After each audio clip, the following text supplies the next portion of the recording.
Over the course of the last year or so, as we've looked at giving, the number of donors have actually decreased, but there is more money coming into charities. So we're trying to understand what's really going on and what are the influences behind it. I'm going to invite a colleague friend, Stacy Palmer. Stacy is the editor of the Chronicle of Philanthropy. Stacy, come on out. Please welcome Stacy. Hello.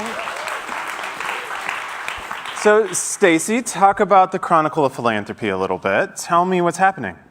A lot is happening. The nonprofit world is just bursting. There are stories every day and really every minute happening, which is different. The philanthropic world used to move very slowly, and now with so many challenges, everybody's moving quite fast, and other journalists have figured it out. So there's lots of coverage of nonprofits, which makes it a really terrific time to get out your story and talk about what's going on. Well, good. Well, I'm going to let you chat with Steve, and I'll be back. Terrific. Thank you. And I'm delighted to welcome Steve MacLaughlin to the stage. Hey, Stacy. Great to see you. See you too. Steve is the Vice President for Data and Analytics at Blackbaud. I think of him as the person that all of our reporters call whenever we need to understand what's going on in the nonprofit world, because he has an amazing amount of data and information. I think they have me on speed dial. That's right. We absolutely do. And he's been in this field for a long time, watching what's going on. And I hope you can help us understand this incredible conundrum. $410 billion given, an absolute record, but fewer people are giving. So how is that happening? And can you tell us a little bit about the numbers that are going on that show that the participation by donors is dropping? Sure, yeah, it's a really interesting paradox, Stacy. I mean, as you noted, last year, according to estimates from Giving USA, a little more than $410 billion was given in the US, but we know over the past several years, some research done by both Blackbaud and folks at the Chronicle has shown that there's been a decrease in the number of donors in the US, about a 7% decrease over the past 2 years, and yet giving has continued to grow and grow and grow. And it's a paradox, right? It's an interesting perspective in that we are seeing the number of donors decrease, but those people who are generous in the United States continue to be more and more generous. And we see that through major episodic events. Oftentimes people in the nonprofit sector will say, well, there was a major disaster, or there was an outpouring of political giving. Did that impact a decrease in giving to charities? And we've done the research, and it turns out, no. What happens is people who are already giving to charitable organizations give to more charitable organizations. The challenge is that's not really a long-term sustainable model. And so much of what we spend time talking about with not-for-profit organizations and foundations and other organizations is how to think about this from a sustainability perspective. It's about the long game, all right, and how do we sustain donors as we bring them in, but also over time as well. So what do you think is behind this drop, though, in the number of donors? Is it that people are getting stingier, that their finances are tight, that they don't trust nonprofits? What's behind that? I think there's sort of multiple causes, right? It's never just, one raindrop isn't responsible for the flood, right? I think it's a couple of things. One, from an economic perspective, when you look at sort of real wages in the United States, income is relatively flat or only up a few percentage points over recent years. And so that's important because if we look at, besides the really significant gifts, the multi-million-dollar gifts, most giving is from individuals, and most of that giving comes from disposable personal income, right? So disposable personal income being, when I'm done paying for all the things I have to pay for, what do I spend my money on, right? Do I buy that new electronic device? Do I upgrade my online subscription for something? Or am I making a gift to charity? And so I think there's a lot of sort of economic pressures on the share of wallet, if you will, in the United States in terms of where people are choosing to give. We have a wage issue, especially when you look at younger donors, relatively speaking. You've got the college debt crisis, and so people in their 20s and 30s, they've got to make economic decisions about what they spend money on, and they still are oftentimes paying off that college loan or that grad school loan or trying to buy that first house. And so those things impact giving, and yet we know that younger donors are so important. When we did the research and we looked at sort of where are there decreases and increases in giving, the real bright spot actually is in the 18 to 34-year-old bracket.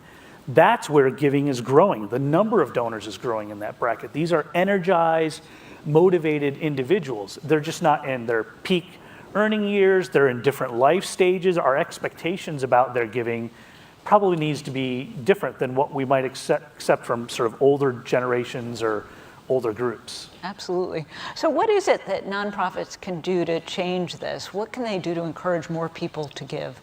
Yeah, it's a great question. I mean, I think so much of this is about a change in mindset, not necessarily skill set. I think that organizations need to think about the whole relationship.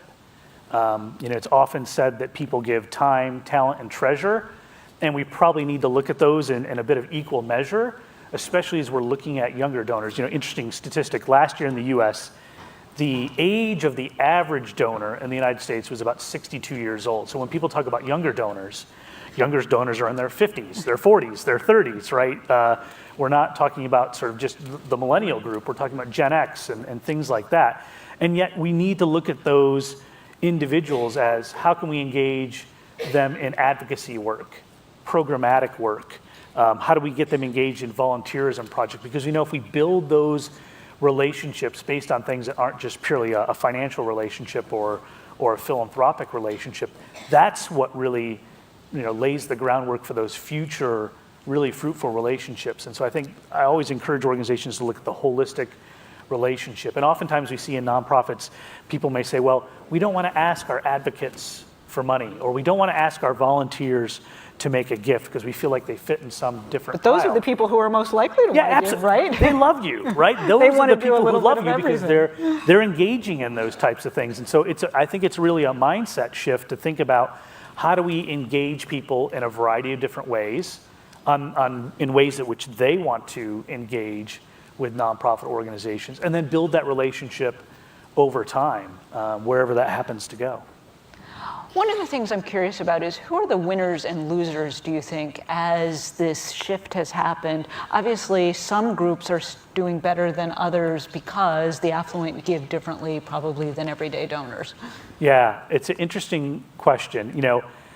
There's sometimes a bit of irony in the social goods sector that organizations and individuals who are trying to change the world often are very change averse. That's right? quite true. Everyone likes change, no one likes changing. And yet I think it will be the leaders at these organizations who are willing to drive this type of change, who are willing to engage in different ways, to behave in different ways. And I think ultimately it will be the donors who choose. They will choose an organization that communicates them in a way that they like to be communicated with, that engages in a way in which they want to be engaged with it. I think that will be the driver. And just like in other areas, there will be probably some winners and losers. There'll be organizations that really tap into this and do really well, and there will be those that don't. But I think, again, we found in the data, there is a silver lining, which is what we found, that in general, people are loyal to causes, not necessarily organizations. And so, if I'm really interested in pediatric oncology, I may move across different charities, but that's still something I really care about. Yeah. And so organizations who can really tap into that engagement on some new levels can really engage with people and reap the benefits. And so listening is clearly quite important for everybody to really figure out what's making that donor tick. Yeah, I want absolutely. to go to the audience questions a little bit. And this is an important one because we're just talking about the importance of young donors. Somebody wants to know, we hear young people say they don't donate because they can't give enough to matter. What's your opinion on micro-donation fundraising apps? This will sound odd from a guy who works at a technology company, but I'm usually more interested in, what's the strategy you're trying to achieve than any one particular technology. We've all seen certain technologies come and go over time, but from a perspective of how can we engage with individuals who might be able to, might be giving, they're not giving $5 million, they're giving $5 per month. Right. And I think that we know from the data that regular giving programs, monthly giving programs, even at very small dollar amounts, is a gateway to building that relationship, right? And oftentimes with younger donors, it's building a sense of what is philanthropy like, right?